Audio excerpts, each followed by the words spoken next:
এই time out কর, time out কর। সাকিবের ভয়ে শেষ পাকিস্তানি ক্রিকেটার। বাংলাদেশ পাকিস্তান টেস্টে ঘটে গেল এক হাস্যকর ঘটনা। বিস্তারিত জানতে পুরো ভিডিওটি দেখুন এবং খেলার সব আপডেট পেতে সাবস্ক্রাইব করুন আমাদের ইউটিউব চ্যানেলটি ও ফলো করুন ফেসবুক, ইনস্টাগ্রাম ও টিকটকে।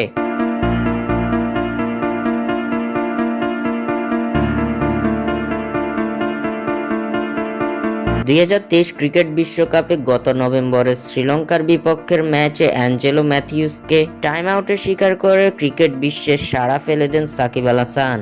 মূলত সে সময় হেলমেট জটিলতার কারণে সঠিক সময়ে ক্রিজে উপস্থিত হয়ে ব্যাটিং এর জন্য প্রস্তুত হতে পারেননি অ্যাঞ্জেলো ম্যাথিউস, যার কারণে বাংলাদেশের আবেদনে সাড়া দিয়ে ম্যাথিউসকে আউট ঘোষণা করেন অনফিল্ড আম্পায়াররা। ক্রিকেটের যে নিয়মটি এতদিন প্রায় কদরের বাইরে ছিল সাকিব আল হাসানের জন্য, বর্তমানে সেই নিয়মটি এখন কদর হচ্ছে মহা গুরুত্বের সাথে, যা পরিলক্ষিত হয়েছে এবার বাংলাদেশ পাকিস্তানের মধ্যকার দ্বিতীয় টেস্ট ম্যাচে। বাংলাদেশের বিপক্ষে দ্বিতীয় ও শেষ টেস্টের চতুর্থ দিনে ব্যাট করতে নেমে টাইম আউটের ভয়ে মাঠেই অদ্ভুত এক কাণ্ড ঘটিয়ে বসলো পাকিস্তানের এক ব্যাটার। পাকিস্তানের দ্বিতীয় ইনিংসে দশম ব্যাটার হিসেবে উইকেটে ব্যাটিং করতে নামেন লেগ স্পিনার আবরার আহমেদ। তবে ক্রিজে আসার সময় হাস্যকর অদ্ভুত ঘটনার জন্ম দেন আবরার।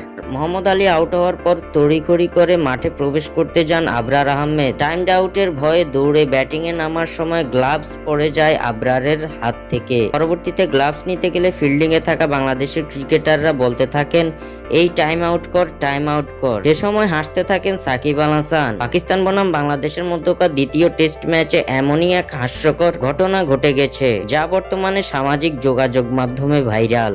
স্বাক্ষর থেকে সাদবিন ইসলাম।